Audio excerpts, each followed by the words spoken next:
look at Heineken's name on it.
Let me see if I can.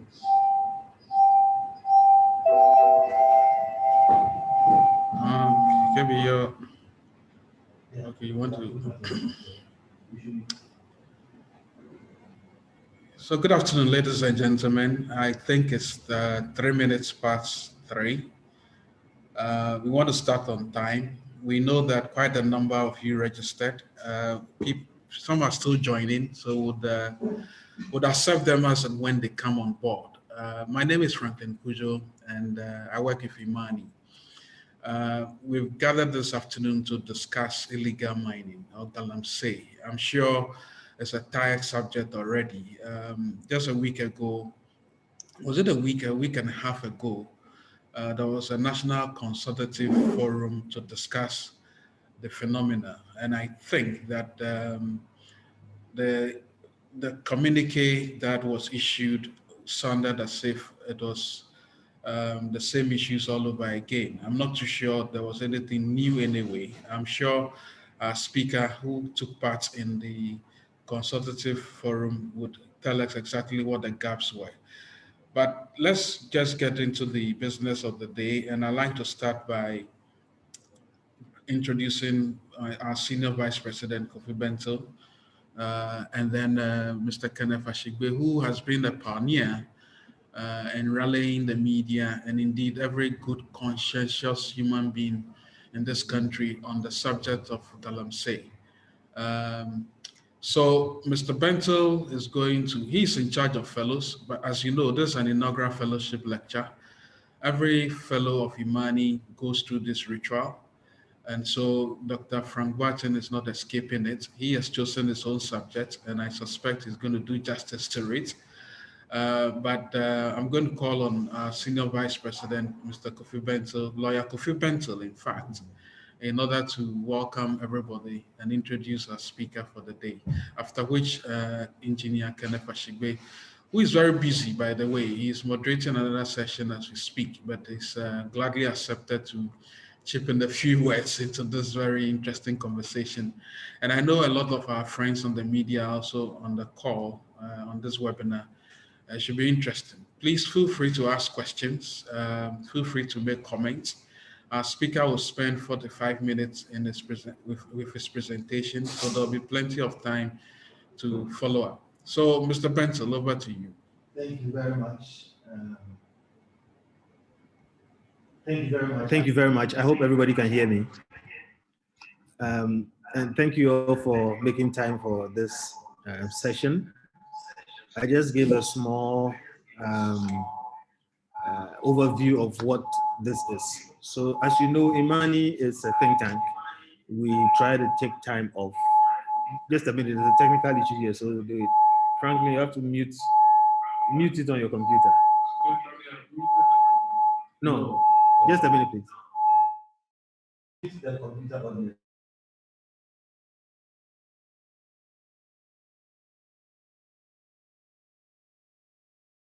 I'm muting myself. Okay, I have done that. I hope everybody can hear me.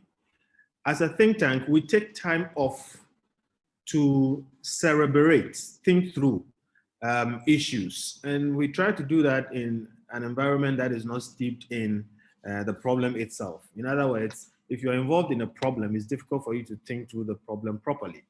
And what we do also is to try and find people who have significant, intellectual resources on a particular issue to bring their ideas to bear on the discussion. Our hope is that as we continue talking about these things, the solutions, become more and more refined, and we're able to contribute, intelligently to public discourse on an issue. Galamsey is a national threat.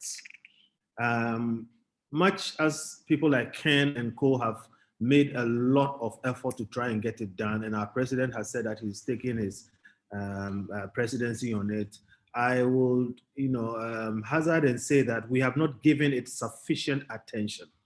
And why I'm saying we have not given it sufficient attention, despite the efforts that have happened already, is that you can do something, but you can also do what it takes. So far, we are doing something, and that something clearly is not working, which means we are not doing what it takes to deal with Galamsey. And if we don't do what it takes soon, this problem will become worse. And let me just give you an example. Terrorism and terrorist groups in the sub-region are growing. They are getting more virulent. We just had our people escaping Nigeria. When you have a lot of young people who are increasingly desperate and now they are banding together, and you have a country which is relatively peaceful like Ghana, and in Ghana, every region apart from 2 regions have gold in the soil. When you have that kind of combination and we do not do what it takes, we will become a magnet for misfits and miscreants. And if we do not do what it takes, they will turn this country around. I would also say it is illegal mining of diamonds that brought Sierra Leone and Liberia down to a very large extent. If not for illegal mining of diamonds, the wars in those 2 countries would not have gone on as long and would not have become as destructive as they became. So much as we seem to be doing something about Galamsey, it takes to deal with it. And I hope we can get around to understanding it more. It's a social, cultural, and socio-economic issue. And hopefully, as we continue to deliberate these issues, we'll come to a point where we will find a way to solve it. Today, we have a new fellow joining Imani's group of fellows. And for every fellow, we ask the person to pick a topic of their choice and to give an inaugural fellowship lecture. It is a way of us peeking into their intellect and seeing what ideas they have about an issue. As you're also aware, Imani is a generalist think tank. Much as we have experts and expertise in various fields, we intentionally position ourselves as a generalist think tank, which is to say, we wade into everything that is important. We do not restrict ourselves in particular to any particular area. But wherever we wade into or whatever we take upon to do, we do it well. We research the area, we try and understand the issues, we open ourselves up for intellectual discourse on the matters, and we make our positions clear and open up for rebuttals and a debate on the issue. So our new fellow is Dr. Frank Boateng, and he's a chartered accountant. But as you can see, as a journalist think tank, we are very happy for him to wade into the area of illegal mining or galamsey. And it's the same spirit that people like Ken, okay, who have run different organizations, and even though he's an engineer, he ran graphic, have been very instrumental in dealing with galamsey. I think that this takes a lot of thinking, and you need different people around the table. So Frank is welcome to wade into the area. He does not do it as somebody who knows all the answers, but he does it as a chartered accountant who is a certified professional in qualitative risk management. He is a chartered manager and fellow of the Chartered Management Institute in the UK. Frank Boateng is also a chartered professional administrator. And Dr. Boateng has a PhD in management from Walden University in Minneapolis. He has an MPhil from Kwame Nkrumah University of Science and Technology. He has an MBA in finance from University of Leicester Business School. And originally he has a Bachelor of Science in Business Administration from the University of Ghana Business School. Dr. Boateng has worked for Goldfields Ghana Limited, Newmont Gold Corp, Kinross Gold Mines, and Adamos Resources. He is co-founder and board chairman of Faith Montessori and Child Development Center in Takwa. He is a faculty member of the Faculty of Integrated Management Science and acting head of the Management Studies Department of the University of Mines and Technology in Takwa. He is a council member of the Institute of Directors in Ghana and vice board chairman of Ankobra West Rural Bank Limited. We are happy to have Dr. Boateng this afternoon to share his thoughts about the galamsey menace. But I believe at this point, we are going to have engineer Ken Ashigbe give us his thoughts and hopefully spend some more time with us before he goes, because I really wanted to have your full input in this discussion. So we hope you will stay with us longer than you have planned. So Engineer Ken, I'd like to hand over to you at this point before Doc comes in. Thank you. Thank you very much. Thank you very much, Kofi, for having me. I put my camera on because I just want to show all of us the front page of today's daily graphic. And then it says Cocoa Board MOFA assess impact of China's cocoa exports. And on the back of it, galamsey threatens Ghana water supply in the western and central regions. And there's a third story I want to add, the fact that the EU is threatening to ban gold from cocoa from Ghana and from Cote d'Ivoire. Unfortunately, as a country, I don't think we're seeing this galamsey thing the way we ought to see it. The fact that currently, as we speak, if you go to some of the water treatment sites in the western and central region, you have the turbidity of water that is supposed to be, by the WHO standards, 5 NTUs, recording 5,000 NTUs again. And we are still sitting, and all we're doing is we have ministers going around and doing, some finding out what the issues are. We've had, so we're not doing the things that we ought to do and the things that we know to do. When it comes to this galamsey thing, I would postulate that we know the problems, we know the solutions. The challenge, I would dare say, is the issue of execution, but most importantly, leadership. Leadership on all fronts. And the fact that we are not taking the decisions and the actions that we know that we ought to do. It is interesting that we had these 2 weeks, 2 weeks ago, a week and a half ago, this consultative session. One of the elephants in the room has been partisanship. Because when the media took up this fight and the president got involved and, as we said, put his political career on the line, which for me was political courage that he showed, why did that change? It changed because at some point we started hearing the minority also start talking about the fact that if we come into power, you know, we would, some of them even said we're going to free people who have been jailed. Then we began to see everything buckling down. And we know that Galamsey is funding political parties. That is a fact. We know that. But, you know, and we know that there are very influential people who are involved in Galamsey.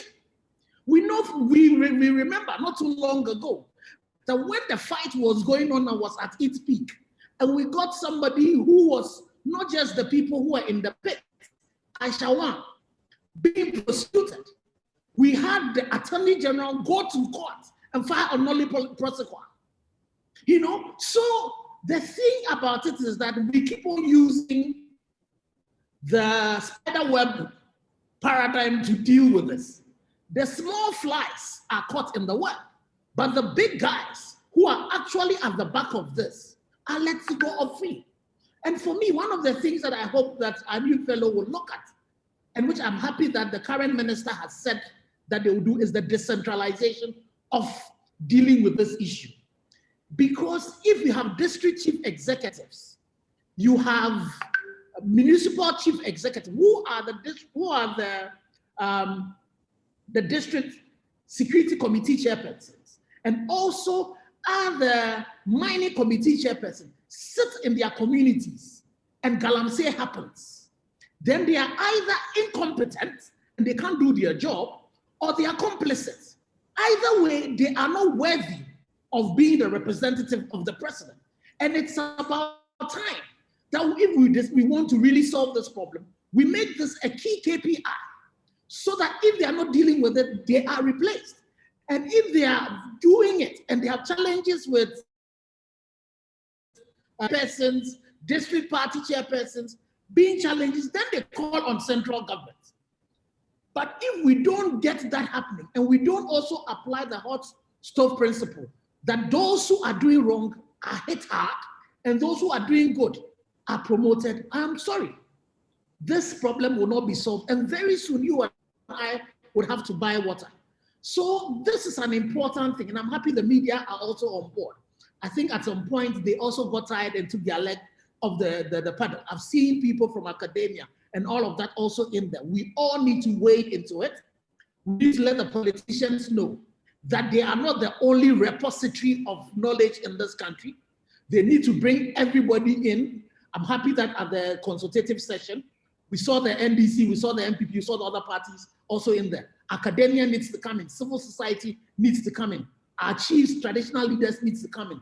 Religious bodies, they need to come in, because part of the problem is coming from them, because they are also complicit.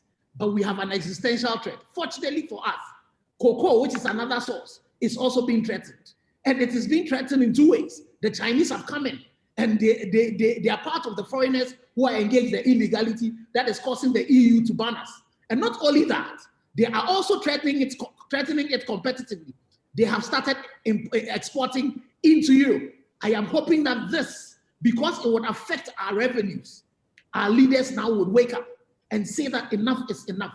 And I urge the minister, the current minister, that yes, we've heard him speak for a few weeks now. It is time to see action. We have not seen anybody being held accountable yet. We have not seen, all we are hearing him say is that they are going to deal with it. We've heard that. We want to see action. And it has to be something that is integrated, that is coordinated. And I'll urge that we need to go back and look at that MMIP document. I think it's a good document.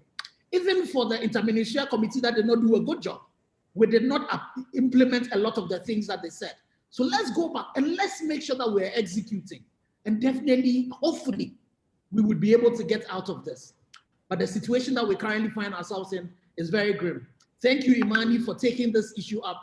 And I'm hoping that we'll listen to some good discussions. It will be solution-based, and will all help to be able to ensure that we can resolve this challenge. Thank you very much.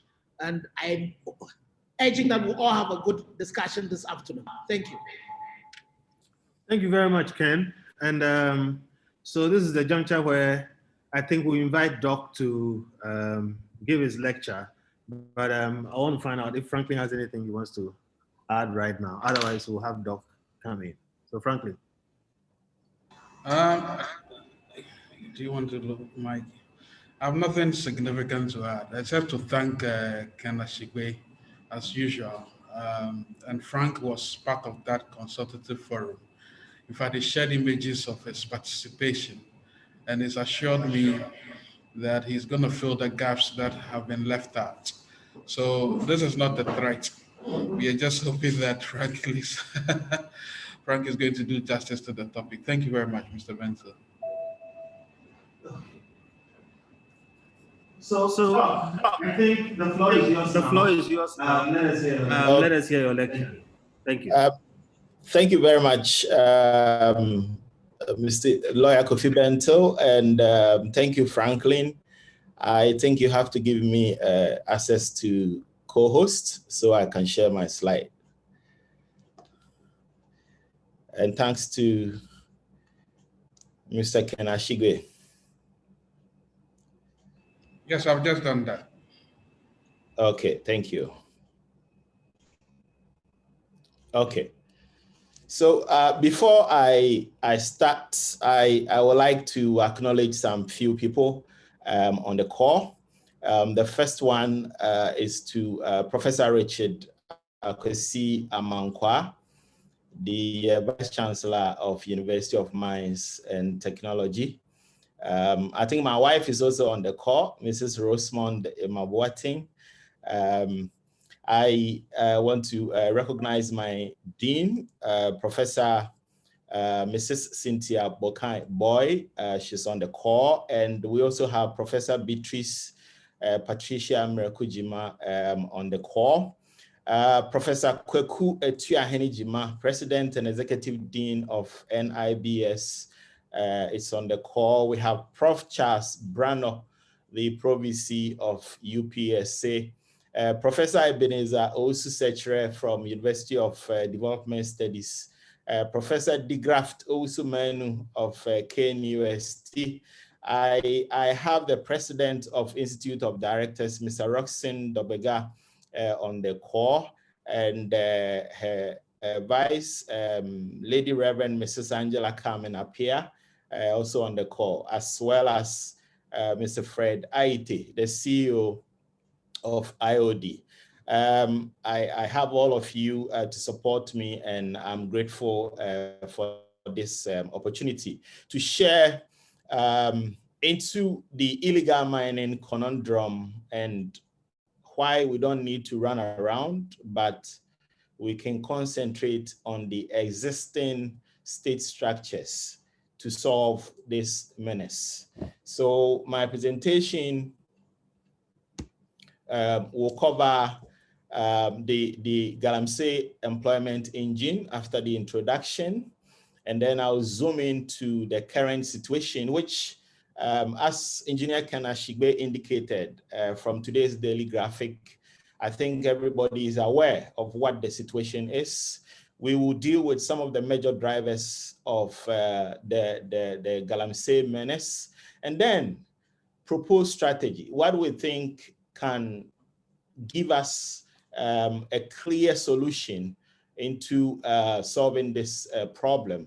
As we have already indicated, the consultative forum came out, with a number of issues. We still feel there are some few gaps that need to be filled, and my focus will be on this more without laboring on the issues we have dealt with in the past few weeks.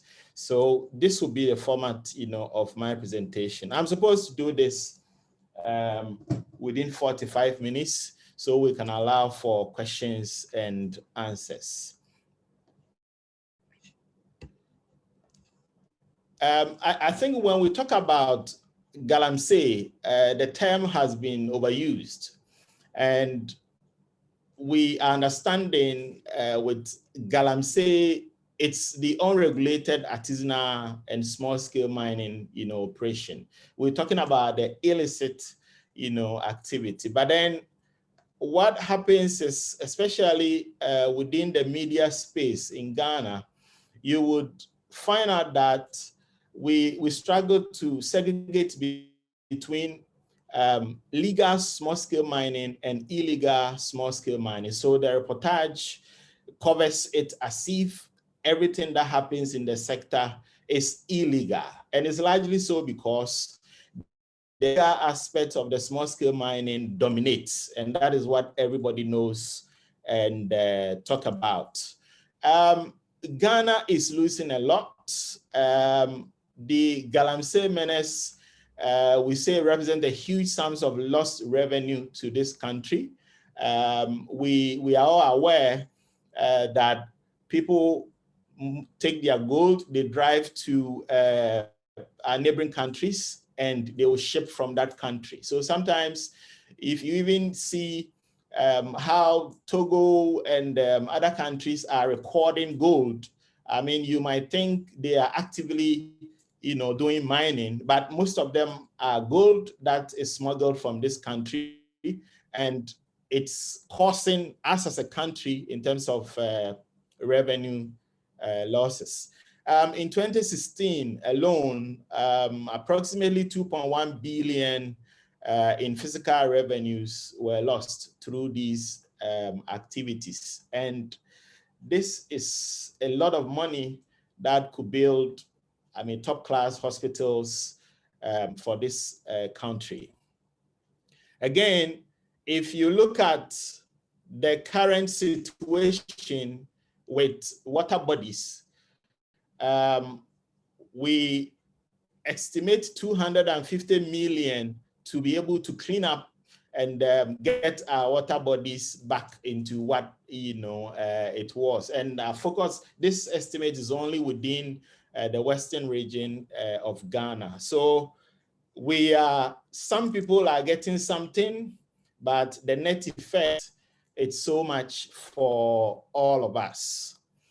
The president in his first term actually caused a ban on all these illegal mining, legal small-scale activities. And we were all witness to this.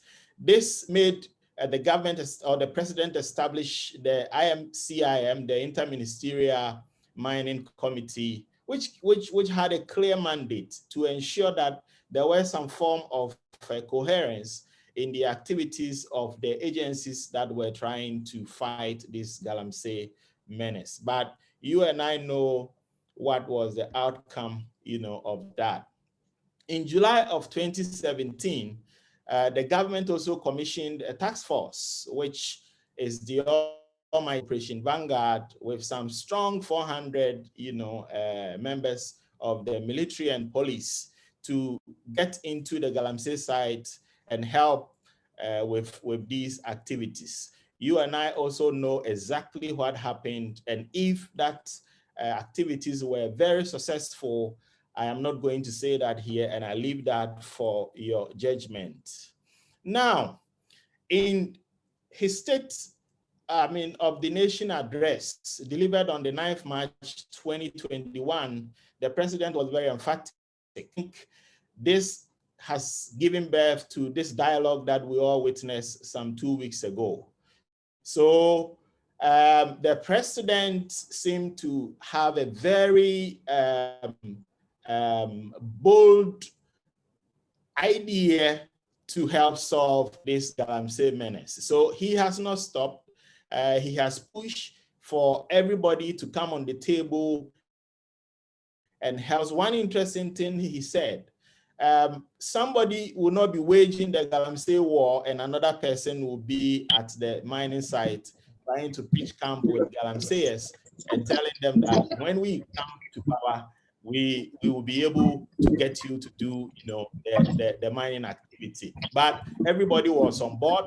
Honorable Unisa Fuseni chaired the very first panel discussion, and it went on very well. And we feel that this dialogue and this aftermath will bring us some fruitful solutions that can help us bring the Galamsey issues to an end. So that is what happened. Honorable Abuchina did that. He also made a very bold attempt by inviting all the regional ministers and having a very full discussion with them as to how this galamsey menace could be dealt with. Now, artisanal mining remains widespread, and it represents more than 30% of Ghana's gold output.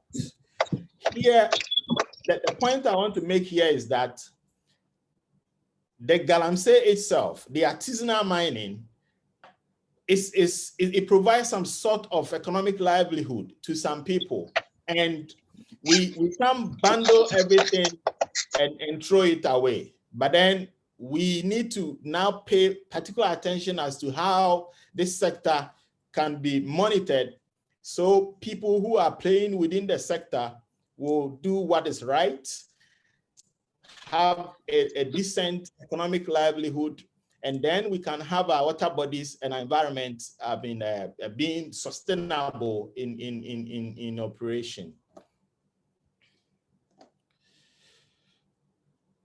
This buttresses my previous point, how we are degrading, the land without thinking of how we'll fill this when the mining activities, are over.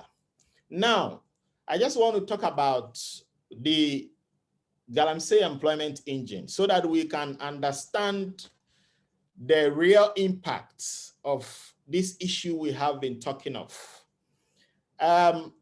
I carved this from Gavin, who is one of the major contributors within the area of small-scale mining. And if you look at this engine, it cuts across almost every activity that you would think a proper operational outfit would use.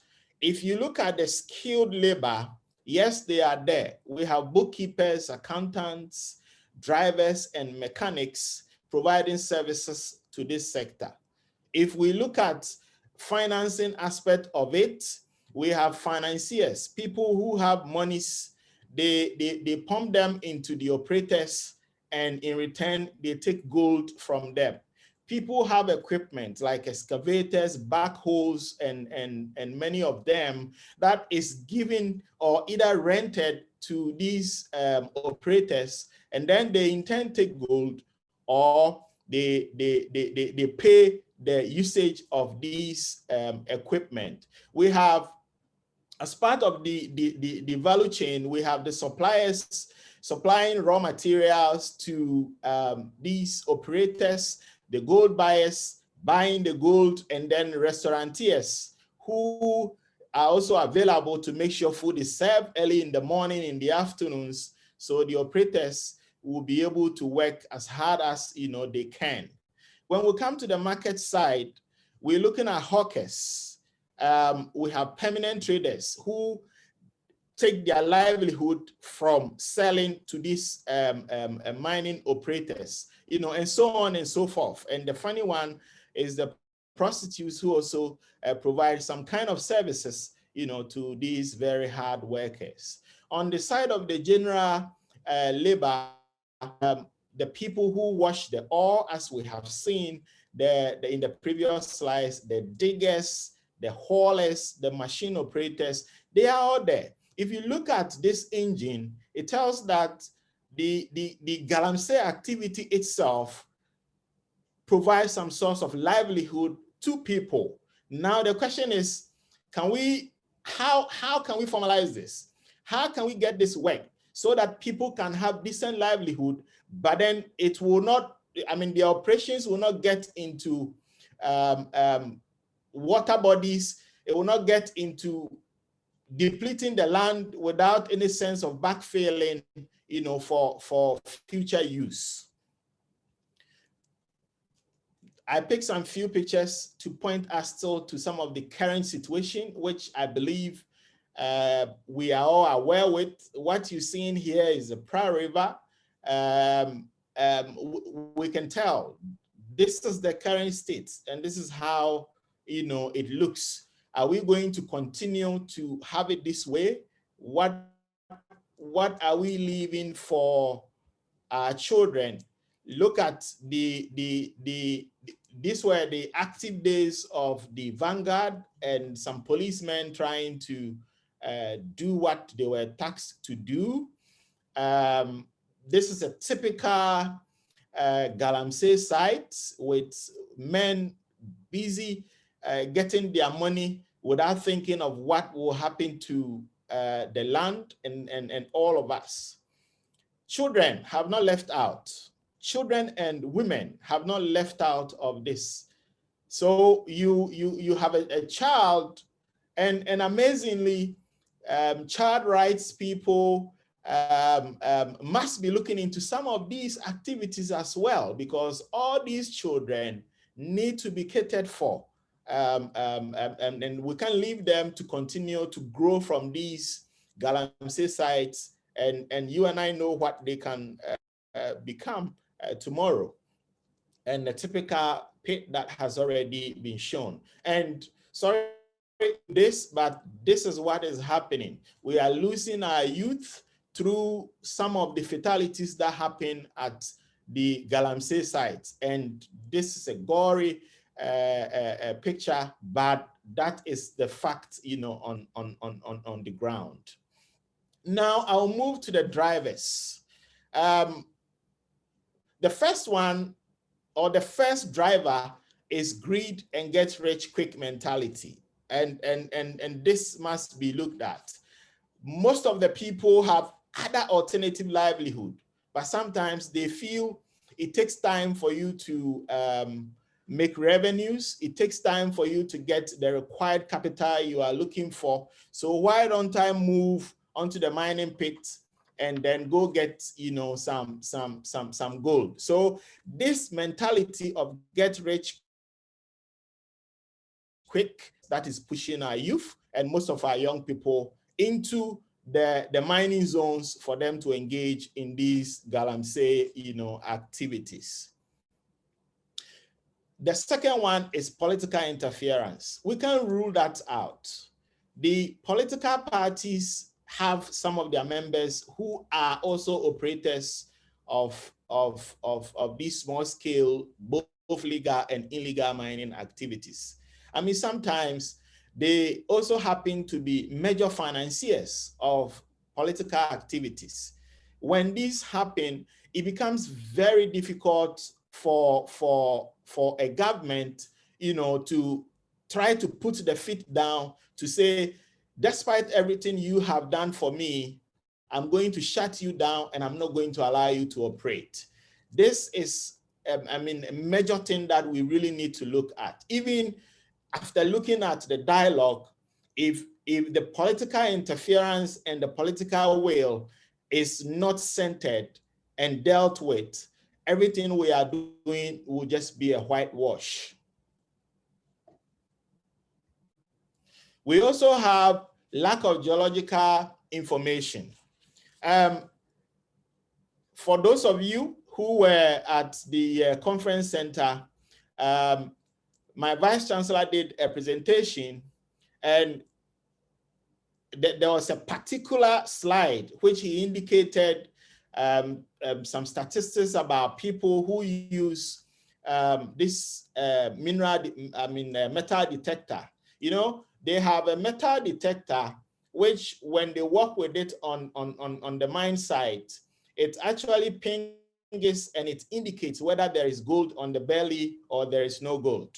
And I mean, according to the findings of what he actually showed to us at the center, you could tell that when the metal detector actually detected or spotted gold, they moved in to do drilling, you know, to go deeper and to confirm whether indeed there is mineralization at those spots. And it so happened that the mineralization were not quite clear. It was not pronounced as the metal detector shown. What this means is, if anybody gets access to this metal detector on a mining field, what comes to his mind is, so long as the detector has detected there is gold here, I need to get into the belly and take the gold. but most of the time they don't really get anything. And this try and error is really destroying our lands. So you walk around and you see that people are working here, in few weeks they are gone, they didn't get what they are looking for, and they also did not do what? Backfill.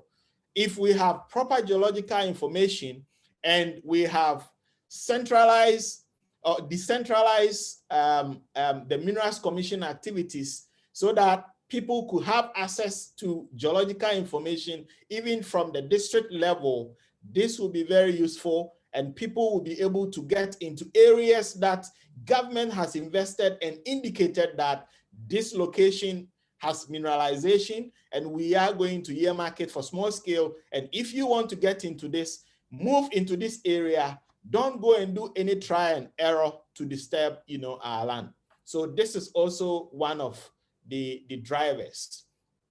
We also have a very complex licensing regime. And it was very clear that somebody needs to travel from Sandema to Accra before he can obtain a mineral license. And again, the process is not so smooth that traveling from Sandema to Accra, return in about a week or a month with your mining license. Some of them wait and they never have the license. Some of them wait for years. The question is, in between when the gold prospector is looking for the license and when the license will be delivered, what happened to that gold pit or that land? Is he going to leave it for somebody else to go and take, or he will take the risk to go and do the mine? This is a question that is begging for an answer. We also have lack of access to finance. And this is one of the drivers for bringing our Chinese friends onto the Galamsey site. So they come with finance and they also come with some fake technology which they use in these activities. So it's a problem. If the Ghanaian has the permit to do the mine and he does not have the right access, because in Ghana right now, we don't have a designated banking or even special banking products that is tailored for these small scalers, to access funding and do proper mining. When we were at the conference, the acting CEO of the Minerals Commission actually showcased a machine that a company called Commodity Trading or so has brought onto the market. And this equipment could be used at a mine site without disturbing or causing any troubles to our water bodies. This is what we're talking about. And it will fascinate you to know that this equipment is close to $60,000 US. How many of our operators could raise funds to do this? Where are the banking, institutions that are ready to fund some of these activities so that we can have a sustainable mining? This is also a big question that is begging for some answers. And then again,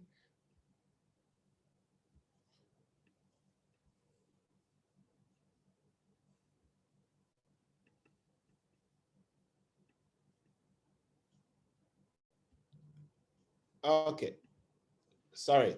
And then again, we are looking at the gold price as it stands now. It's good. When gold price is good, everybody feels it's an opportune time for him to cash in and make more money. So you would see more people getting into these small scale activities, especially in these times. And it is not bad for gold price to go up because it has this positive effect on royalty revenues. So it's good. It's good for the country as well, but it is not so good for the country again, because small scalers feel it's a good time for them to make more money. Now, what are the proposed strategies that I am bringing on board for policymakers test to see if this can make a meaningful contribution in this galamsey menace that we intend to resolve. And I didn't really go beyond. I'm staying within the state agencies that we have, people that we are paying them with our tax monies. We are looking at institutions like ours here in the University of Mines and Technology and what we can do to help the sector. And then again, it's about time that we look at the role traditional authorities play in resolving this issue. So I will deal with that as well. Now, the first point I am looking at is that there must be an investment in geological investigations. It is clear that we haven't invested enough in geological investigation, so we could disseminate this to the Minerals Commission officers within the district, so it will be accessible to people who want to get into the small scale activities. What we have not done is really causing us, and I think it's about time that government put in more money to make sure we capture geological information that could be used for our mining licensing activities. The second point is the involvement or the presence of Mineral Commission activities within the mining districts. Yes, we have Mineral Commission officers within most of the mining districts, but then if we want to fight this canker, we really need to expand their activities in terms of the mining zones that do not have the presence of Minerals Commission. We have to make sure we have their presence there, and we also have to make sure that they are properly resourced very well, so they could provide the necessary service. If you go to Minerals Commission, we have a desk for small scale mining. So which means we have the structures there. It is not a new thing. We are not creating anything new or calling for anything to be created. The structures are there. Can we empower the desk to get out there and do what they are supposed to do? Would they be very confident and comfortable and will not look back to see if I go and hit any political person's activities, I will be in trouble and my job will be on the line? These are the things that we really need to do. Again, we could deploy from the same Minerals Commission activities, we could deploy the use of modern technologies for monitoring. If you come to UMAT here, we train people on how to use drone and drone technology. So which means this is not new. We could train people within the Minerals Commission to use drones to monitor the activities of these small scale operators and make sure they are doing what they have been asked to do. This will help us a lot.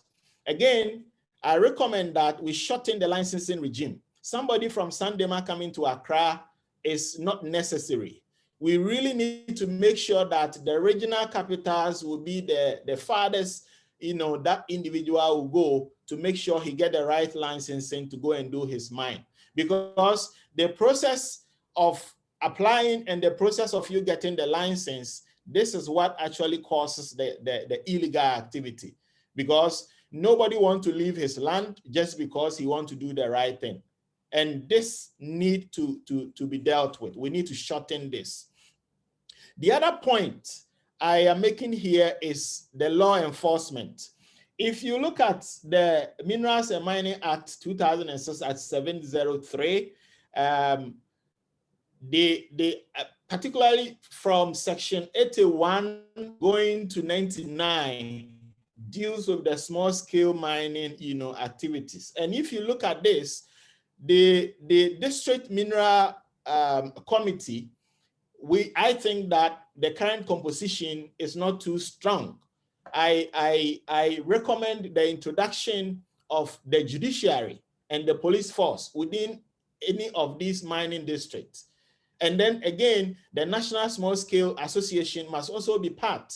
But unfortunately, the Act has left this out. And I think this is one of the lacuna that need to be pointed out when eventually the recently named Deputy Minister, Honorable Benito, when he's putting this document together with his technical team, he must highlight that we really need to include in the district mining committees the activities, the presence of judiciary and the of the police.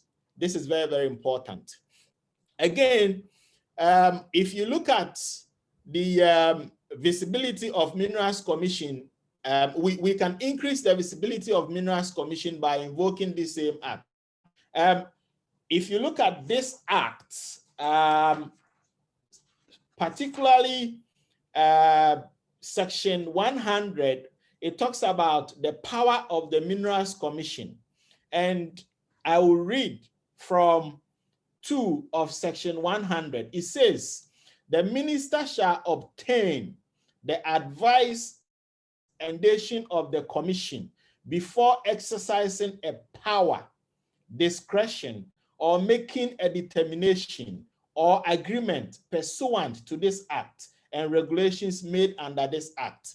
So in effect, the commission has more powers, and the commission is mandated by this act to actually advise the minister on what to do. So sometimes I even ask myself, can't we solve this problem without the politicians, without the political activities? Because the commission, which is paid by our taxpayers' money, has all the powers to do this. And to me, I think it's about time that we allow them to do their work and to help us solve this menace. Now I come to University of Mines and Technology. This is where I work. And I feel UMAT is or has positioned itself enough now and before to help solve this galamsey menace. And I think the first of it all is the establishment of an artisanal small-scale mining hub, which is a center of excellence to train small-scalers through sustainable mining and to give them insight into financing and management. So we have this. Just as businesses have incubation hubs that we incubate entrepreneurs for them to become the best, UMAT has this, and we are ready to train the small-scale miners for them to become the best. This is one of the things that UMAT is ready to do now. Again, there is the establishment of UMAT model or demonstration mine. We, as a university, we feel we want to get part or get an active involvement in the small scale. Most of the time, you can't just talk about it when you yourself, you are not demonstrating it. So there are steps to establish a demonstration mine where students and potential small scalers who probably will be going through the hub, or people who just want to come and observe how sustainable mining is done, we could come and have the opportunity to learn and do the best for their communities. And then support to complete investigation in rivers or streams purification. Some experiments or test works has been done, and UMAT is ready now to, if given the necessary support, would want to run some tests to see how these water bodies that have turned brown could be cleaned up. So this is also a very bold thing, and I think our Vice Chancellor actually mentioned this at the consultative forum. So we believe that this will also be captured and it will be dealt with. And then again, UMAT again is looking for the necessary support to have a small-scale mining school, which this will be a mobile small-scale mining school, where we could move from the university and touch base with them on their mine sites and provide them the requisite training that they need to do the sustainable that we want them to do. So this is what you might want to do with the other activity of looking at catching them young and making sure they grow and understand what sustainable mining is. So with this, UMAT is looking to introduce some non-scoring courses at senior and junior level schools within the mining-rich communities. So what will happen is we will catch them very, very young. So from junior to senior school, we are teaching you the impact and effect of illegal mining. We are also exposing you to the best practices that could help you do small-scale mining if you so want to. And we think that if this is run within a period of, let's say, 5 to 10 years, there will be a generation that will know and understand what small-scale mining is. So currently, we are looking to consult, or we are in consultation with Mass Commission, and we are hoping to touch base with the minister, and then also looking to touch base with the education ministry as a university, so we could be giving the necessary support to do this. And I think this is a very bold initiative that could help catch them young, and then they will grow and do the right things that they need to do. The last one from the UMAT front is that we do small-scale mining in Ghana, and nobody talks about it. So we feel that now that the time has come for us to sanitize the system, we want to invoke the PNDC Law 218 in the 1989, when this very small-scale the law was actually gazetted.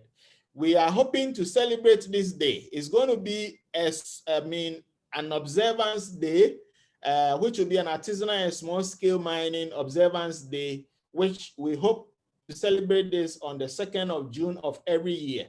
And I think this year, the university is taking a bold step to launch this and to push it to see if we can even have a bill to let this be a national observance day that will be celebrated to create awareness of the small-scale activities and the menace of the galamsey activities in general. Again, we have EPA, the Environmental Protection Authority, which does monitoring and activities within the mining zones. I am proposing that they should be more visible within the mining communities. Again, if you go to Minerals Commission, you would notice small-scale activities monitoring is very visible there. We are proposing that the EPA should also have a desk, and that desk must focus on only small-scale activities. By doing this, they are going to focus, and their attention will not be shifted from either concentrating on only large-scale mining as they have been doing, but they will also focus on the activities of the small-scale mining. We also feel the EPA must let the mining people, the community people, feel their presence. Constant outreach programs, public education must be done frequently so people will get to know their environment and what they need to do to be able to operate in a sustainable mining environment. And then the traditional authorities and others, that's how I've classified this. Community support and participation of chief is very, very important. Who are the custodians of the lands? Is the chiefs. So why have we left them out of the solution? Can't we involve them? Yes, we can. So I am pushing that the traditional authorities must play a central role in sanitizing these galamsey activities. I mean, if we do this and they know their chieftaincies is on the table and you could be the stool, I'm sure they will play an active role and make sure, because they know their subjects and they know all the people who are operating within their communities. So the chiefs must not be left out of this fight. Again, I'm also proposing an introduction of an ASM bank, an artisanal small-scale mining bank. Yes, if we are not ready for it, I am throwing a challenge to the banking institutions to come out with, I mean, a fashionable product that will serve the needs of the sector.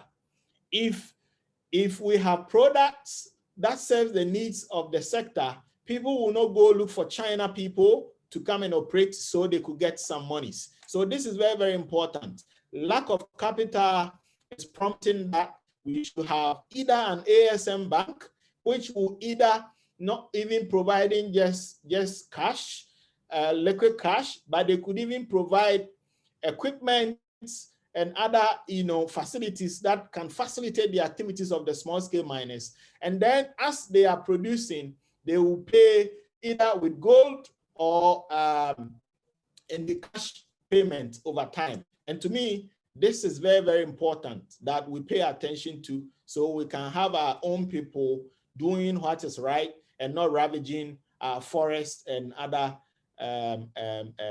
lands. Again, I am pushing for an introduction of new fiscal regime for the sector. Unfortunately, the small-scale sector fiscal regime, it's reduced from 10 years to 5 years. You take it or you leave it. Now the question is, we haven't considered the assets base of a small-scale mine and then the asset base of a large-scale mine, which you would want to apply a specific period of capital allowance and that of a small scale. When we met at the consultative forum, this is a question I asked the Ghana Revenue Authority representative that came to represent the commissioner of GRA. And to be very honest with you, he agreed that there is a lacuna and they feel the small scale activities must have a fiscal regime that will regulate their to help them work well and to also help the government to recoup the required revenues that is needed to be taken from their activities. Again, if you look at the, I am also proposing here the establishment of ASM support services at mining districts.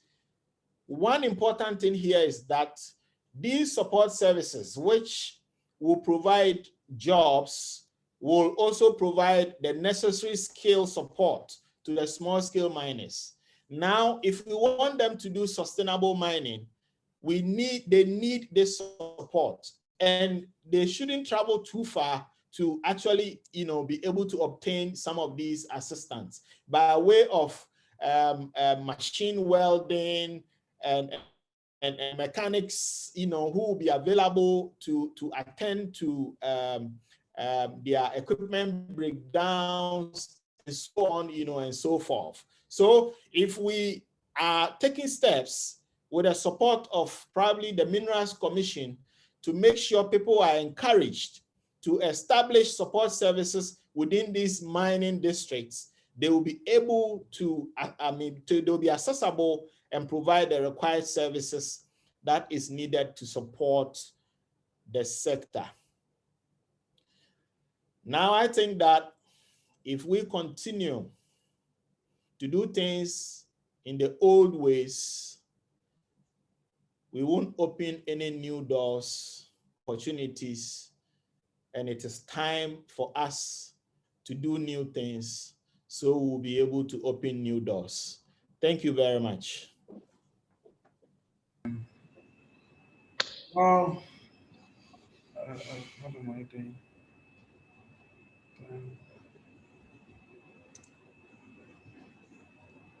My speaker. All right. Well, thank you very much. Can you hear me? Yes, we can hear you.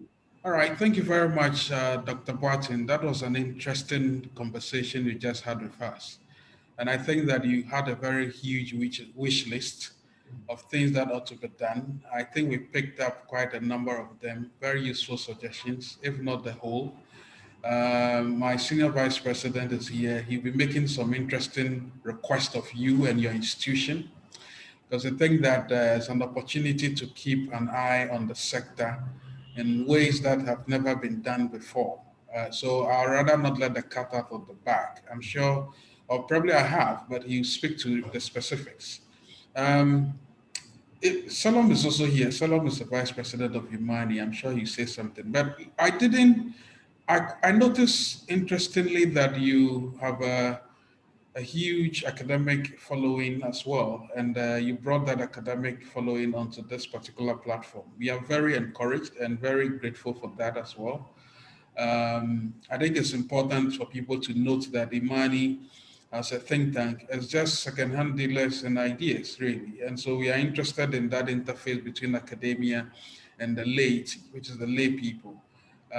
You've spoken as a true think tanker. I did not get the impression that you were just a very nerdy academic, but you made it very interesting for people to understand in ways that typically many academics do not. And with all apologies, I suspect most of the academics on this platform are excellent communicators right away. So I'm not patronizing you at all, but I'm just saying that this has been an interesting conversation. I suspect there are some very interesting personalities on this call.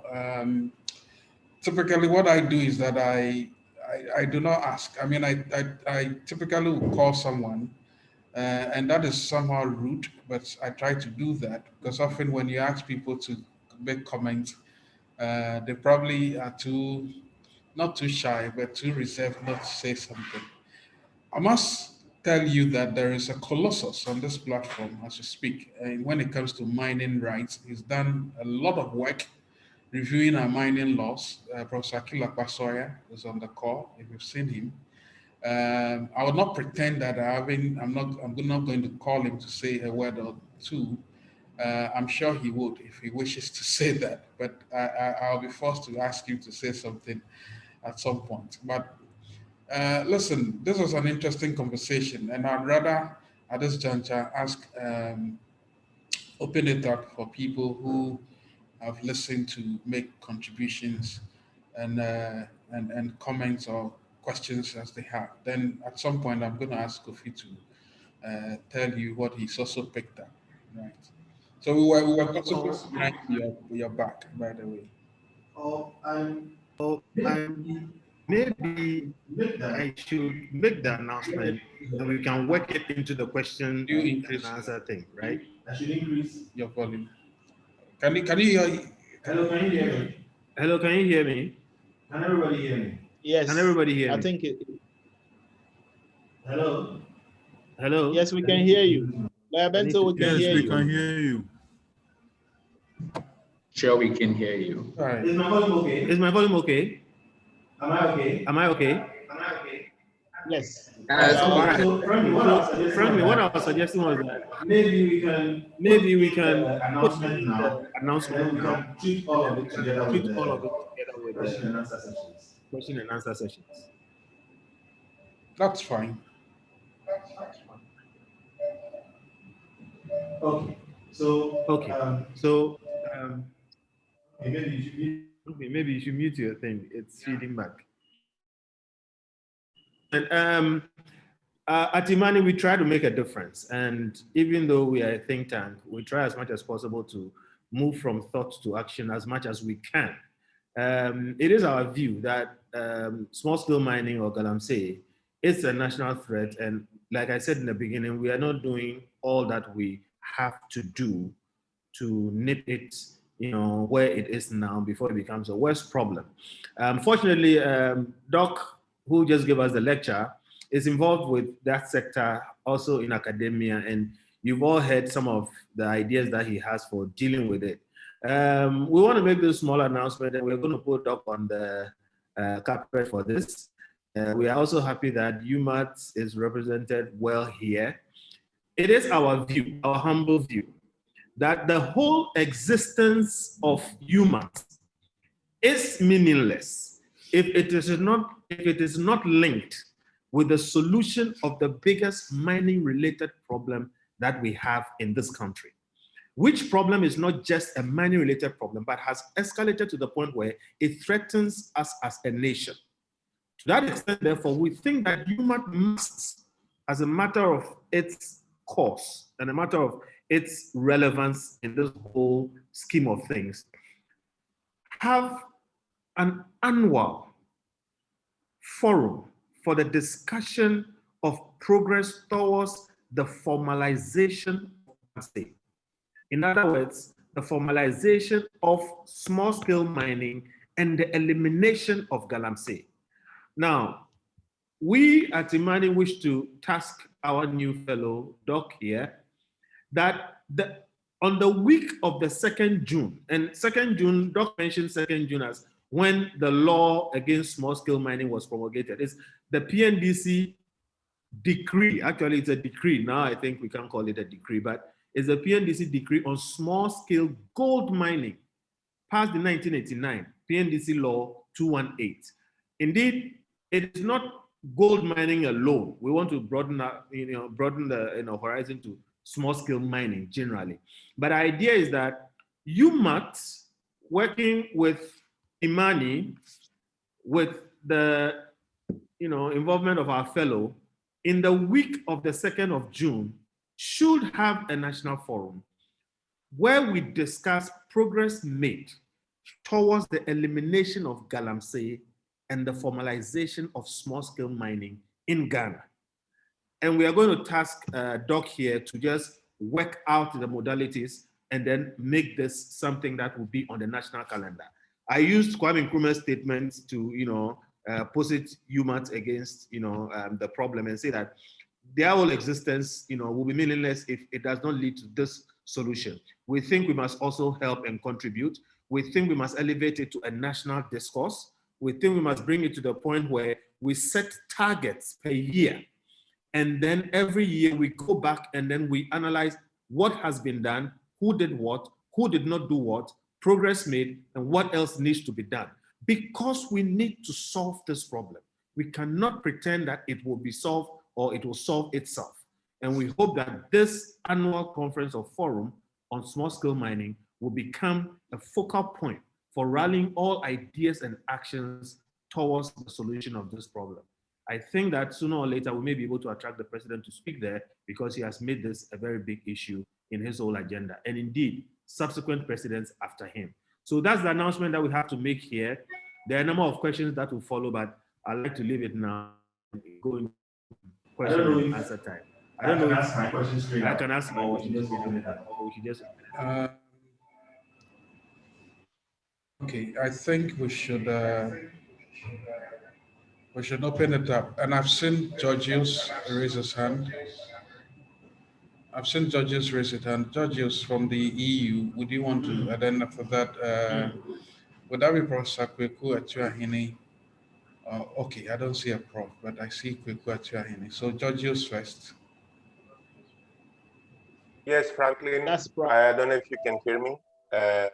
And colleagues, thank you very much for this interesting, I would say, although we know things about galamsey, it's also shocking a bit, the presentations for Ghana and for Ghana's friends and partners.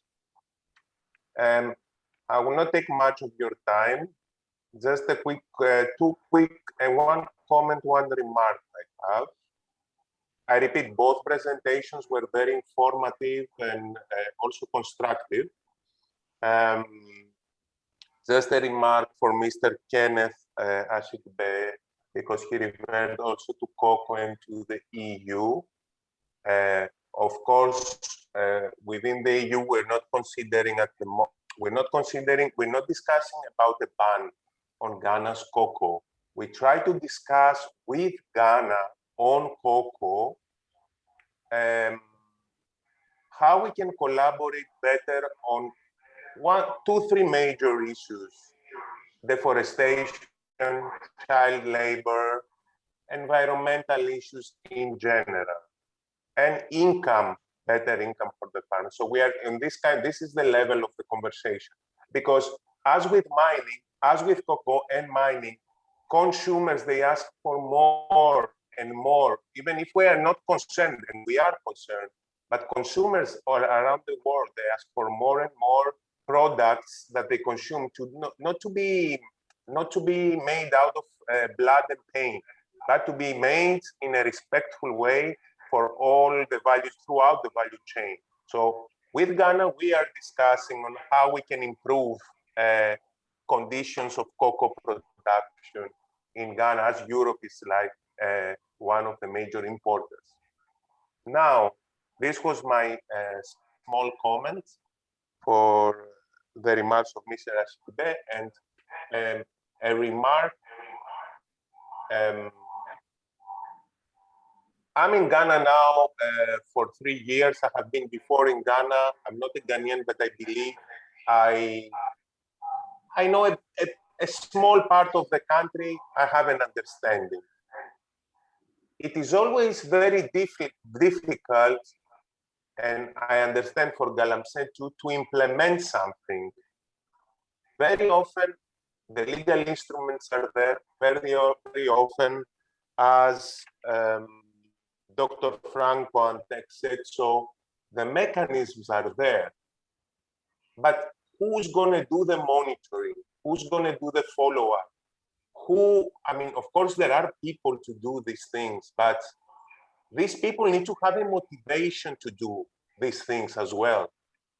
Ghana is an open society and a parliamentary democracy. And apart from political interference, middle-level civil servants and lower-level civil servants, as again Dr. Boateng said correctly, they need to be empowered to do things, financially empowered, to be satisfied with their work, not to be afraid to do the right thing. And this is where I found that much of the complexity of issues like Galamsey are coming down to. Thank you very much again for this initiative by Mani and for inviting us. Well, thank you very much, Georgios. I'm going to ask Kwame Tuahine Jima to make his contributions.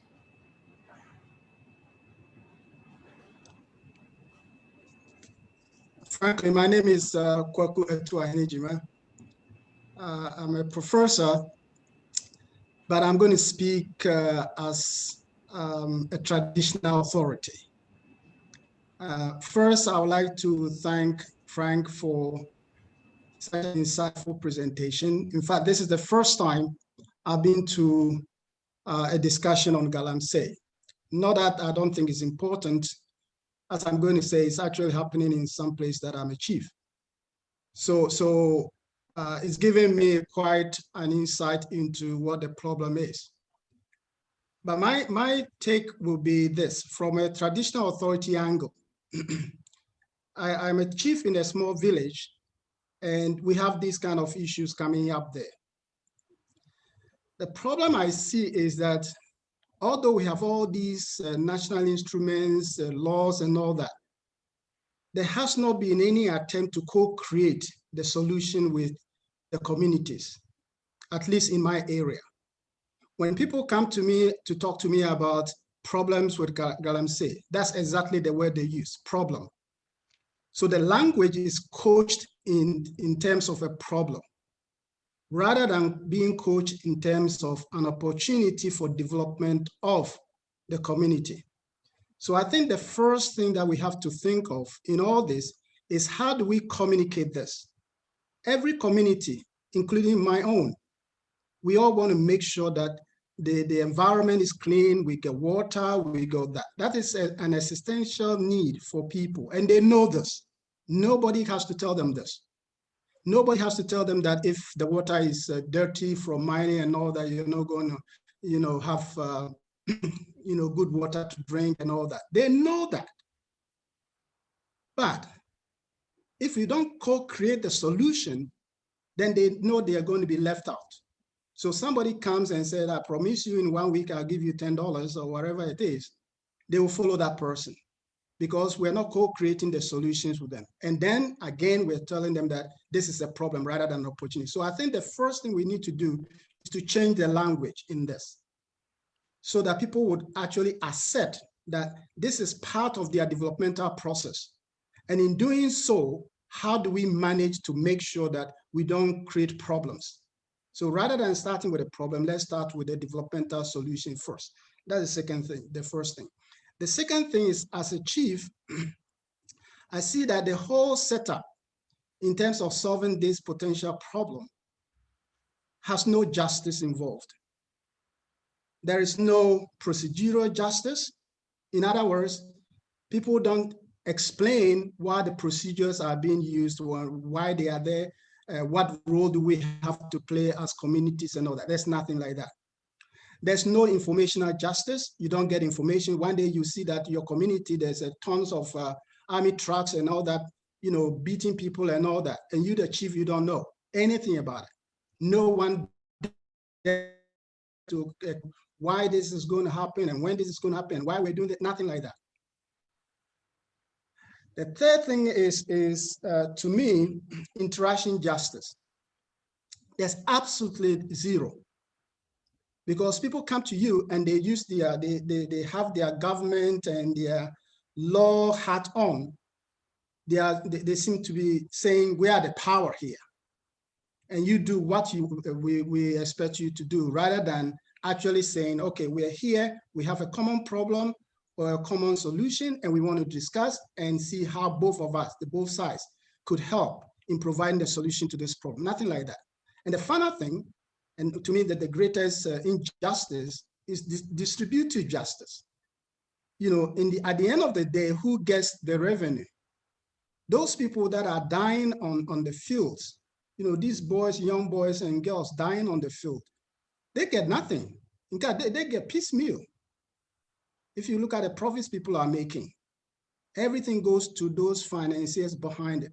So if you look at this from the justice perspective, the communities are suffering. And in the end, they will suffer more because it's their water, it's their forest, their thing that is going to be destroyed. So my view here is that, and I'm very glad that a university is taking action on this. And although some of us may not, you know, appreciate the academic point of view, but that's a dig on Franklin.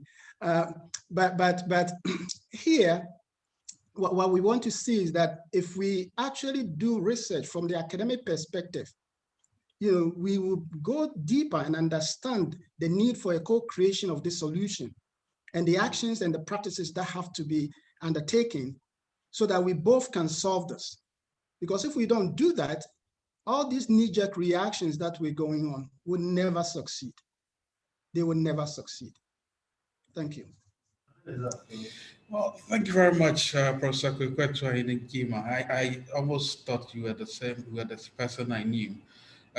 So Dr. Boatin, there you are, and Mr. Benson, there we are, with examples of how we should be co-creating the solutions. In fact, while we muted the mics, Kofi and myself were gossiping that, look, this whole thing has to be localized. It's a property rights issue. Kofi will be speaking to that shortly.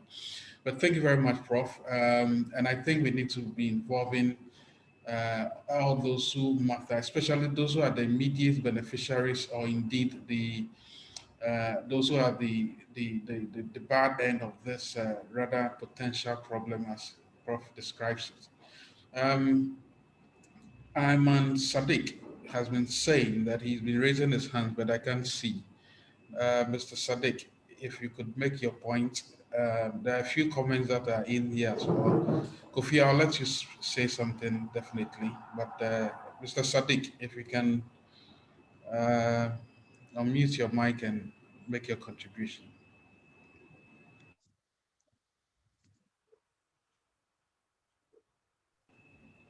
Is Mr. Sadiq still with us? Otherwise, I'll go ahead to read. Yes, Oh, Sadiq. I am here, Frank. Okay. I don't know if I did a proper designation, Mr. Sadiq or Professor Sadiq. Please correct it. It's a doctor. It's okay. I'm fine. Yeah, can you hear me, please? Yes, we can. Yeah, so first of all, I would like to thank the presenter. I think he made some very good points. But in my view, I think it's something more in the long term than in addressing issues that are, necessary now at this point, as this contamination or pollution is ongoing.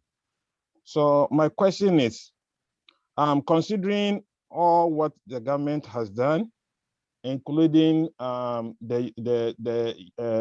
drones that were built for $3 million, the presence of physical security forces, and then the high evidence of political gurus' involvement in this galamsey without seeing any kind of prosecution. I was thinking I'll hear more along those lines as to what is the next step for all this investment that has been done, than the long-term solution that has been proposed or strategies. So if the presenter, Dr. Frank, can please provide some answers to these questions or to this concern that I have. Thank you, frankly. Thank you, Dr. If you want just 1 second, Dr. Watson, please note those concerns. Let me just read a comment from Mr. Yababu. He says, Dr. Watson, you mentioned some drivers as greed and political interference. Also, in terms of strategy, you mentioned licensing regime and visibility. You are pointing to root causes that make the administration of mining operations difficult, as we hardly are proactive with establishing regulatory regimes when issues crop up. We wait until it seems acute, then we start seeking solutions. Why wouldn't locals go greedy when politicians mess the national coffers? I see this as a mirror point that Professor Kwekweto Ayidigima made about distributional justice. Of course, I mean, if you are quick to pick up people who are seem to be engaging in something called illegal mining, you may as well be seen. You must also be seen to be ensuring that there's inclusivity when it comes to sharing the proceeds. So that's an interesting point. There's another point here. By the way, let me also say that Ms. Nafi Chineri is also on the call. Nafi is also an executive director of the Natural Resource Governance Institute. I think I got it right. Yeah, so I'll be putting her on the spot as well. But I think this is a comment from is it Jerome? Jeremiah Baye. He says, thanks so much, doctor, for the wonderful lecture. The attitudes of people living within the mining communities are the primary victims. Living within the mining communities are the primary victims of illegal mining, but they are not ready to change.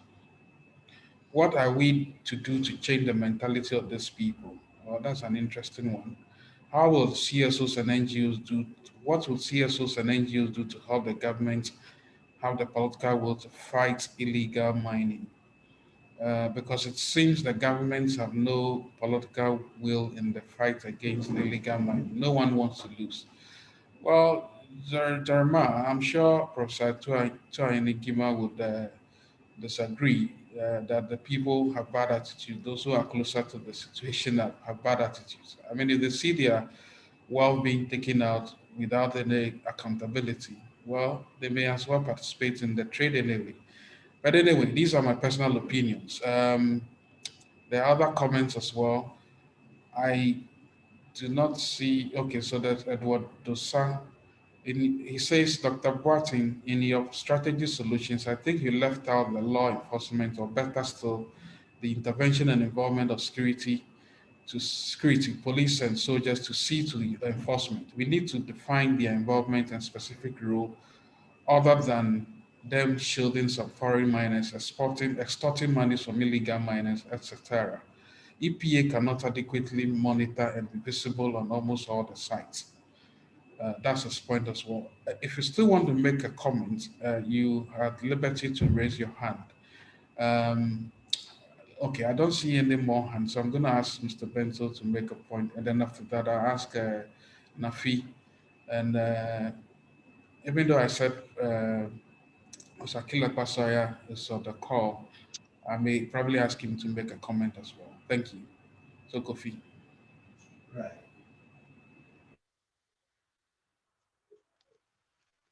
Yes, I hope you can all hear me now. So I have a few comments to make, and I'd like to start by saying Imani has had a position on small-scale mining for many years now. And honestly, I refer to it because it has never been given serious consideration. We've gone and done all kinds of things, buying drones and doing everything, and clearly none of that has worked. Now, we are still convinced that there is merit in that position that we hold. And I think as Prof kept talking, and especially when Chief Kwekwe was talking, those themes kept coming up again. So I'm going to repeat that proposition because we still hold it. We believe that the solution ultimately of small-scale mining problems will happen if locals led by chiefs are given property rights over small-scale minerals. When I say small-scale minerals, what I mean is that it does not mean locals led by chiefs should have control over Ashanti and Anglo Gold or any major mine. If we find very big deposits, etc., the state can come in. But where you have a situation where artisanal small-scale mining is what is fit for a particular resource, dynamic, we believe that the law must allow chiefs to take ownership of that. When the chiefs have ownership of what is within their own jurisdiction, then they can use their ASAFO groups to police them. When the chiefs have ownership of that jurisdiction, the chiefs will become part of the licensing regime. Then you will deal with some of the things that Chief Etuahin was talking about. You don't come from Accra waving a license and just get onto my land and start digging. And then the people there feel helpless. I do believe that if we did this and organized it well, and by the way, Dr. Boateng, this is one of the things that we'll propose should be discussed, in one of the early forums, because we do believe that if there is at least a pilot of this, let's take 1, 2, or 3 areas and do a pilot and say, no small-scale mining can happen here except through a company or so that is led by the chief. And if anything goes wrong, that person is going to answer. I do believe that if the chiefs mess up in that area, it will be grounds for dismissal. So we do believe that property rights, a rearrangement of property rights at the local level, empowering chiefs and people to have direct ownership of mining and small-scale resources within their area is going to be a major way of starting to formalize that whole activity. I don't see how, if the chief or the people in the area are in charge of that, they are going to allow their own water to be polluted. I don't see how, if they are in charge of that, they are going to just cut down the cocoa trees or other farms of people within the same community. I don't see how they are going to leave pits on field after the galamsey has been done. If all of these things are managed within the community, I believe we'll do a better job at dealing with this small-scale mining thing. And I repeat, it has not been tried. We think that it should be tried at least on a pilot basis. Let us take 2, 3, 4 communities and try and see whether this will not be a better solution than what we have tended to do in the past till now. Well, thank you. Thank you very much, Kofi. Let me ask Nafi to make a comment if she's ready. Nafi, okay, Nafi says she really doesn't have a comment to make. That's fine, but she's encouraged that she thinks this is very insightful. Yeah, but Nafi, I still insist you say something. Thank you. Okay, thanks very much, Franklin and team. And to my very good friend and Doc, I think this is a very good presentation.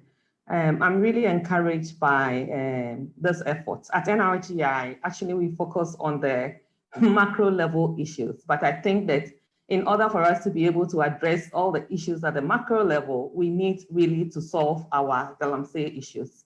And I really like and I mean, I think I've heard something new here in all the discussions about how do we deal with this menace. I think that I've heard something here today that really inspires me, and I would look forward to how that can be implemented and sustained, which is the idea of co-creation of solution. I think this is something that has not been really discussed, and I would encourage the Imani team and Doc to actually move forward with that. We need to bring all on board. The chiefs, particularly the last comments that the presenter who just spoke, forgotten his name, made about involving Kofi Bensel, Kofi just made about involving the chiefs in all these licensing issues. I think it's really, really important. We can sit in Accra and issue licenses for people to go and exploit resources in communities that are actually supervised or owned by local authorities. The local authorities must be involved. And if we don't begin to recognize their role in the fight for in the fight against Galamsey, we would not get anywhere. So I'm really encouraged by this, and actually would be looking to have discussion with Franklin on how we can sustain this and keep the conversation going. Thank you. Well, thank you very much, Nafi. May I ask Mr. Kwabena Osei Owusu before to, I hope I got your surname right, to make your comment. After that, Francis Safo.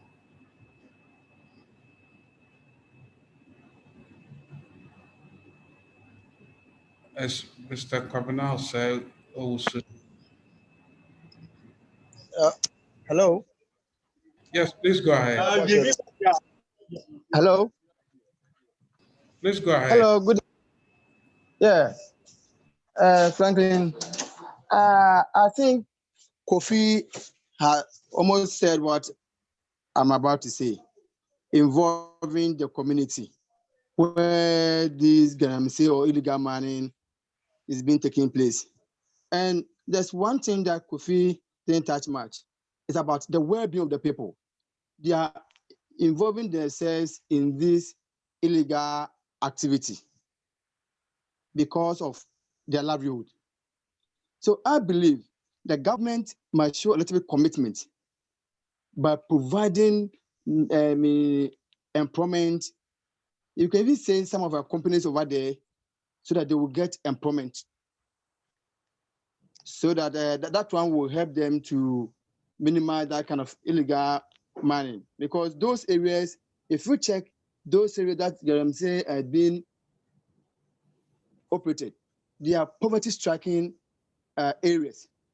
So if we get some form of viable activity over there, that will engage them, that will, fill their pockets. I think that illegal Galamsey or illegal mining would a little bit reduced. And like Kofi said, let us involve our chiefs because they know every cranny in that area, and that one will help us than bringing Operation Vanguard and so forth. We use the local people to fight their own problem, and that one will help us a lot. Thank you very much. Well, thank you very much, sir. A comment from Dennis Osari. He's with Mani. He says, interesting presentation, Dr. Boateng. In your view, he asks a question. In your view, what are the politically feasible solutions to ensure that people in the low value aspects, in the low value? Yes, sir. Could you please mute the microphone? Okay. So Dennis asked, what is the view will be politically feasible to ensure that people in the low value aspect of the employment engine progress to the high value areas of the value? Dennis, I think you mistyped. Anyway, I think he wants to find out what feasible solutions will be adopted to ensure that the employment chain, if you like, it's properly kept intact. And those at the bottom, at the lower ranks are catered for as well. Yes, and then he goes on to ask about what you think about effects of the effects of the child rights issues or child right abuse and gender-based violence in the ASM site. I suspect that means mining sites. There's a comment from Yao Ababu. I think involving the local authority in the administration of mineral rights is a brilliant idea, but I also think it is not something that should wait for too long. We can create an operational certificate that should also be endorsed by the local authority. George Dechi says, Dr. Watson, thanks for a very insightful presentation, much appreciated. May I add that whatever the solution is, it is well communicated to everyone in the value chain, interested parties, using all available media sources. Okay, thank you. Patricia Beatrice, I think is the name. Well done, Dr. Boatin. Very bold recommendations there. We look forward to the launch of the Small Scale Mining Awareness Day. June 2nd celebration should lead to the useful discussions on the subject to put our mining communities and the nation as a whole on a better footing. Let's do it at UMAT with all stakeholders. Thanks, Imani. Jacob Abare says, thank you very much, Dr. Boatin, for the wonderful presentation. I believe the solution you propose on introducing non-scoring courses in the catchment areas of the mining community is a step in the right direction and should be encouraged. I believe it will further bring about awareness on issues of co-creation and the dangers of illegal mining, among others. Okay. Mr. Nipa Yadel, a one-time presidential candidate, says, he thanks us and asks, and says, what I know is the best resource for national development is the human resource. That improve and protect natural resource, rather than training persons into galamsey. Well, thank you. Fidel Odonko says, this was an excellent presentation. UMAT must be represented at the Ministry of Lands and Natural Resources as an adjudicating body on mining related issues, including galamsey. Like the marine police, can we have a permanent mining police division? Yeah, okay. Well, Vincent Shire says, I love the submission made by the chief. You mean that would be Professor, the prof, yeah, that's right. Maybe we should tackle this opportunity bottom up.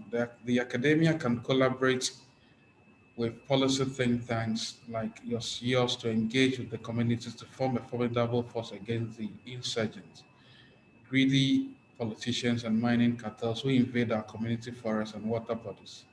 As the chief said, the communities do acknowledge and are equally worried about the destruction ongoing, but have no options because of lack of information and opportunities. Information, opportunities, and support. The only support that comes their way is the monetary incentive from politicians and big galamseyers.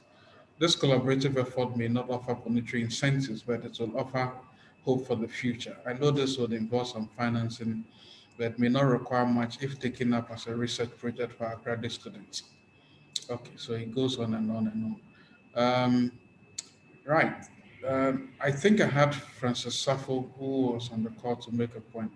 We'll take that comment and then have Dr. Bartin respond to most of the comments as well as questions and suggestions that have come our way. So, Mr. Francis Sappho. Okay. Thank you very much. Yes, please. Yeah, this is Francis, a student at UMAT, actually. I just want to thank Dr. Boateng for that wonderful presentation.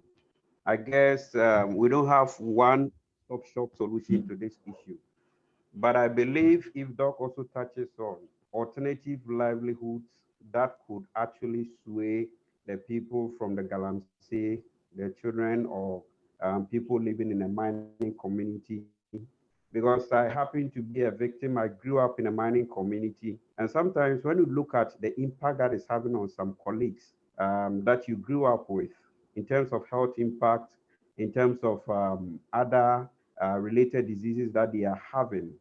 It's really sad. And interestingly, the people that benefit from the Galamsey operations are actually not the people that are suffering from the health issues associated with it. So if there is other options of alternative livelihood that will sway people actually from going into getting that livelihood from the illegal mining activities, I guess Doc can touch on those ones, and probably a campaign can be done more on that one to assist the youth or the young ones who move into that particular trade to make an end meet. Thank you. Thank you very much. Dr. Watson, may we hear you now on the comments, questions, and questions that have come up? Okay. Thank you very much. I think I will start with Mr. Francis. Francis, Professor de Graaf, could you please mute your mic? Okay. Dr. Watson, mute.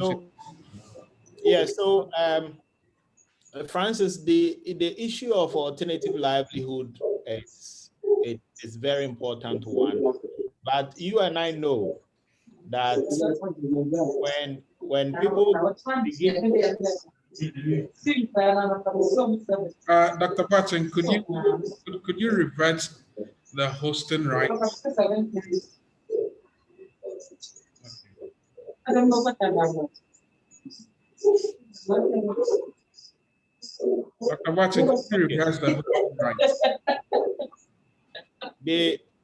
Okay. You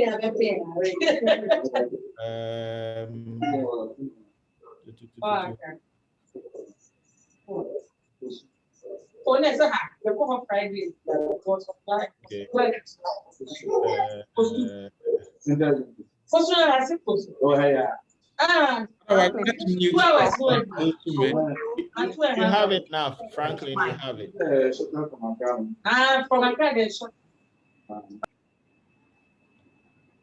Okay. Are we good?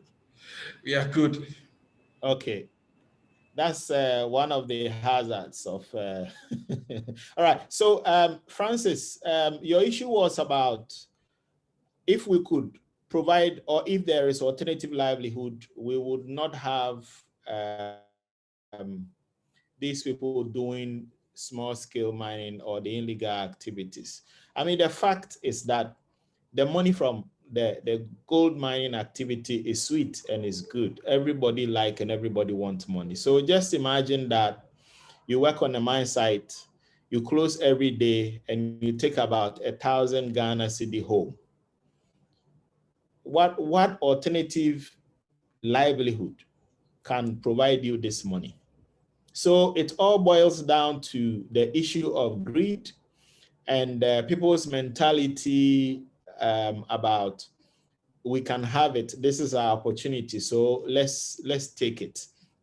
For the alternative livelihood, they are there. I mean, most of the people that operate within the mining sites, some of them are, trade artisans. They could do other things, but the question is, it might take him 2 months to make 1,000 Ghana cedi, and he gets it in a day. Why won't he go for it? That is a problem. It makes it very challenging, providing alternative livelihood. But for us, what we want to see is that the activities are formalized and it is being done in the right way. That is our focus. If you look at the economic benefits that the small scale provides, you can't take it away, which means it's not bad in terms of sustaining our local folks. But if we continue to do it the way we have been doing it, that is where the challenge is. So that is what I can tell you. With the alternative livelihood is there, it's available, people can always do other things, but they won't do because the earnings are not better compared to what they used to get. And then I will take, there was a question from Sadiq. Sadiq was, to him, he's thinking, This strategy is more of a long term and what can be the short term. And he made references to certain drones that were purchased and so on and so forth. I mean, for me, that's about political accountability.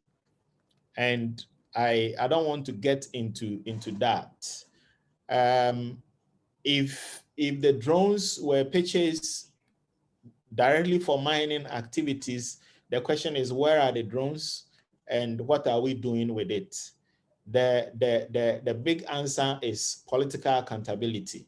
And there will be a day that whoever took that decision will be accounted for that decision, whether it has been beneficial to the citizenry or it has not been beneficial. It is the tomb that will decide for everybody. So I don't know what you think or you are expecting us at Imani to do. Probably you are expecting more radical approach. That has happened, but the question is, can we continue to go the radical approach that does not provide any immediate solutions? We have put, our solutions on board, and we are looking for policymakers to digest it and see how we can implement it. And look at how we have emphasized even testing the inclusion of the traditional rulers into the licensing regime. And we can try that and see how this will work. So that will be my answer for you. In terms of the accountability, that is not what we sought to do. It wasn't one of our objectives, but I feel that whatever decisions you take on the social license that is given to you by the people of this country, there will always be that day of reckoning and you will account for that. So we will leave it at that level. There was also another question on enforcement. And I think the questioner was looking at the introduction of the police and the military and at what point they must come in, and all that. I mean, I have proposed in here that the composition of the district mining committees need to be revised. Currently, if you look at the section 92 of the Minerals and Mining Act 2006, it indicates who is supposed or who is currently on that committee. And if I am permitted here, I'll read. It is the district chief executive or his representative. That is the first person.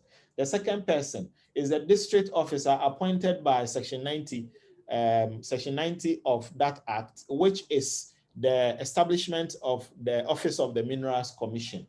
And then it's also moved to the third one, which is one person nominated by the relevant district assembly. The fourth person is one person nominated by the relevant authority. So if you even look in here, there is a space for the traditional authorities, but the question is, where are they? And then you go to the fifth point, it talks about an officer from the inspectorate division of the commission. So with the Minerals Commission, there is an inspectorate division that deals more with the safety of the mine and all that. And then the last one is an officer from the Environmental Protection Authority, EPA. Now, I am proposing that there should be an inclusion of the judiciary within that municipality or district.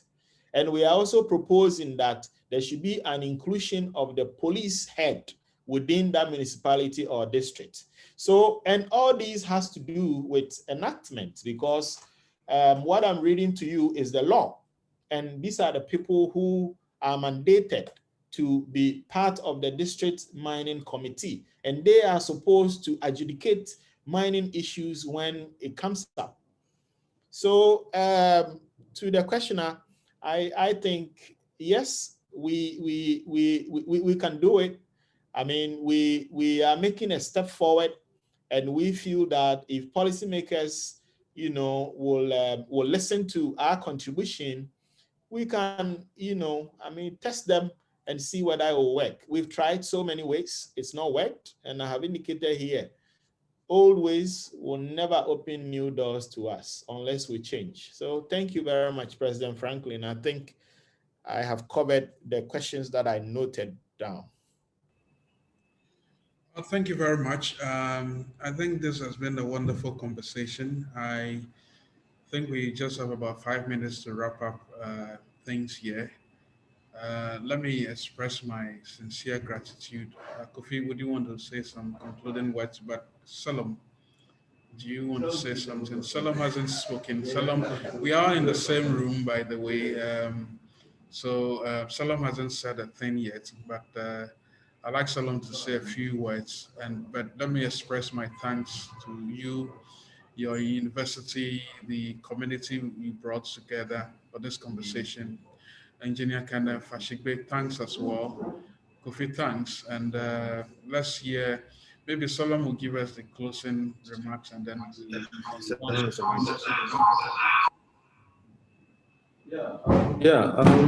I think it's been a great almost 2 hours of interactions. We have had quite a lot of great ideas being shared here and a lot of concerns also.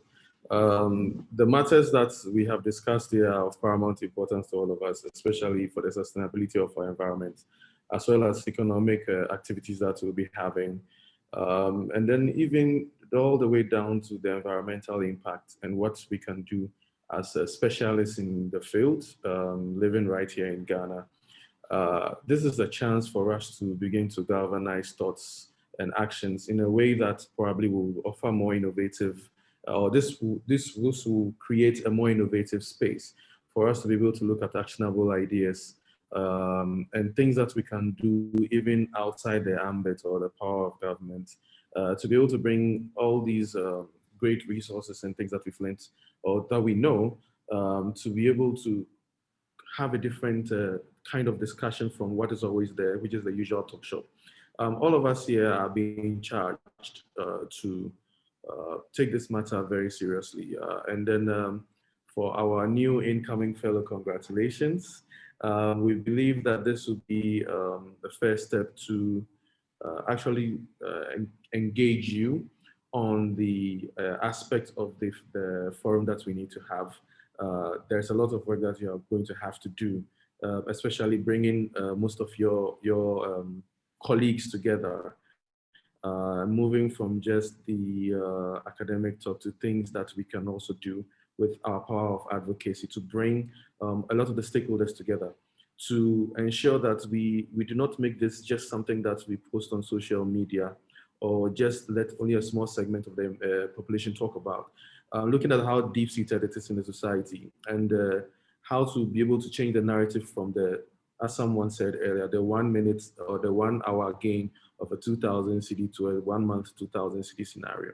We need a big picture now. Even as the discussion was going on, I saw on social media people taking pictures of the Ankobra River and voicing a lot of concerns. The tour that some of the ministers are making and people talking about how they believe it's just a half-hearted approach. I think that the awareness is coming, but it is still much of a matter that is still much in the back burner. So we all need to do our very best to put it on the front burner because it's a national emergency at the moment. We should not wait for everything to blow up in our face before we really take the full action. Yeah, so I would like to thank all the participants today.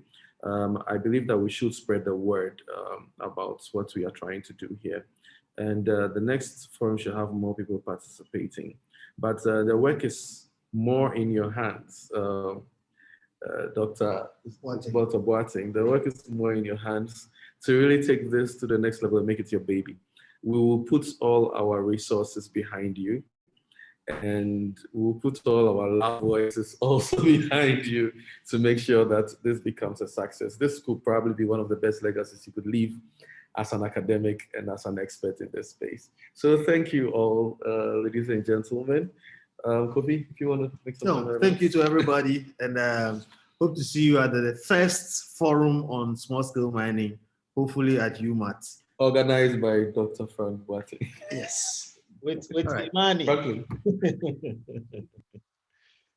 Yeah, I thought I was not going to have the last word, but thank you very much again. Thank you. Thank you. Thank you. So, Doc, you want to share your presentation so that we can give it them to some of the media people and share them with the participants as well? Yes. I'll do so. I'll do so straight away. Thank you. Thank you. All right.